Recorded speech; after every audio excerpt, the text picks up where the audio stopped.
Assalamualaikum warahmatullahi wabarakatuh. Nama saya Nazwa Mila Cahyani dari 12 unggulan 1. Di sini saya akan melaporkan hasil praktikum pengaruh cahaya terhadap pertumbuhan bunga matahari.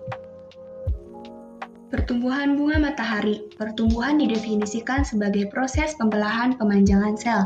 Pertumbuhan tanaman dalam arti terbatas menunjukkan pada pertambahan ukuran yang tidak dapat balik, yang mencerminkan pertambahan protoplasma dan bobot kering. Adapun parameter lain seperti tinggi, volume, dan luas daun. Apa faktor yang mempengaruhi pertumbuhan? Yaitu ada faktor internal dan eksternal. Internal contohnya aktivitas enzim, tanah, iklim, biologis. Faktor eksternal contohnya faktor iklim meliputi cahaya, air. Faktor edafik meliputi tekstur, pH. Faktor biologis meliputi serangga dan gulma. Struktur biji. Struktur biji bunga matahari tergolong ke dalam kelompok dikotil, seperti pada gambar di atas, bagian A. Adapun struktur pertumbuhan dari bunga matahari seperti pada gambar berikut.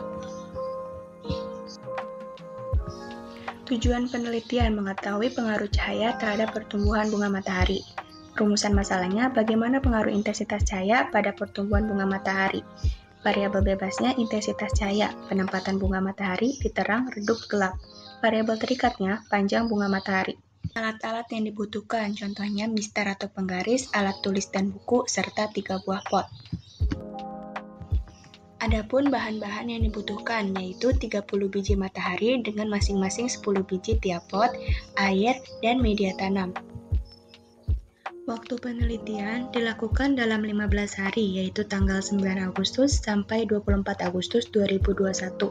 Tempat penelitian dilakukan di 3 tempat berbeda, yaitu dengan menempatkan masing-masing pot di teras tempat terang, bawah meja tempat redup, dan bawah tangga tempat gelap.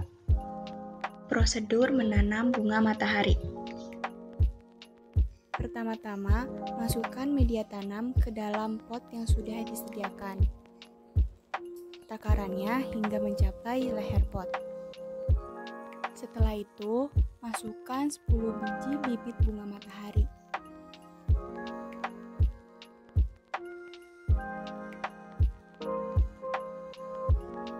Lalu beri air dengan 6 kali semprotan.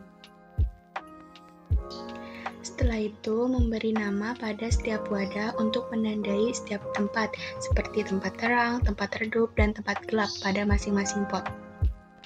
Hasil analisis bunga matahari dalam praktikum yang diletakkan di 3 tempat berbeda, yaitu teras, tempat terang, bawah meja tempat redup, bawah tangga tempat gelap, dapat dilihat pada gambar tersebut.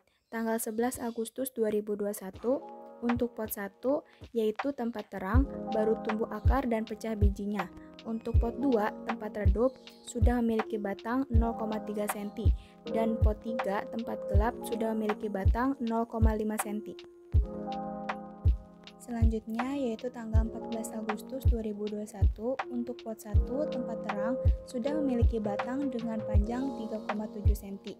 Untuk pot 2, tempat redup, sudah memiliki batang dengan panjang batang kecil yaitu 2,2 cm dan yang batang besar yaitu 4,3 cm. Pada pot 3, tempat gelap, sudah memiliki batang dengan panjang batang yang berdiri yaitu 3, cm. Selanjutnya, tanggal 18 Agustus 2021. Pot 1, tempat terang, memiliki tinggi batang 7 cm untuk batang yang lebih tinggi serta sudah memiliki daun hijau yang segar dan sehat. Pot 2, tempat redup, memiliki tinggi 9,4 cm untuk ukuran batang yang paling panjang, namun batangnya memiliki warna yang pucat dan layu, serta daun yang hijau tapi tidak segar. Pot 3, tempat gelap, memiliki batang 9,6 cm untuk ukuran batang yang paling panjang, namun batang tersebut layu dan tipis, serta mempunyai daun berwarna hijau muda. Dan yang terakhir yaitu tanggal 24 Agustus 2021, untuk pot 1, tempat terang, memiliki batang yang kuat dengan tinggi 11,8 cm dan daun yang lebat serta hijau. Pot 2 yaitu tempat redup, memiliki batang dengan tinggi 11 cm namun batang tersebut layu, tipis serta pucat. Pot 3 yaitu tempat gelap, memiliki batang dengan tinggi 10,1 cm namun batang tersebut mati atau tidak dapat berdiri tegak dengan daun berwarna hijau muda serta daun yang kecil. Kesimpulannya, cahaya matahari berpengaruh bagi seluruh makhluk hidup, seperti pada pertumbuhan bunga matahari. Kekurangan cahaya saat perkecambahan berlangsung akan menimbulkan gejala etiolasi, di mana batang kecambah akan tumbuh lebih cepat namun lemah, dan daunnya berukuran kecil, tipis, dan berwarna pucat.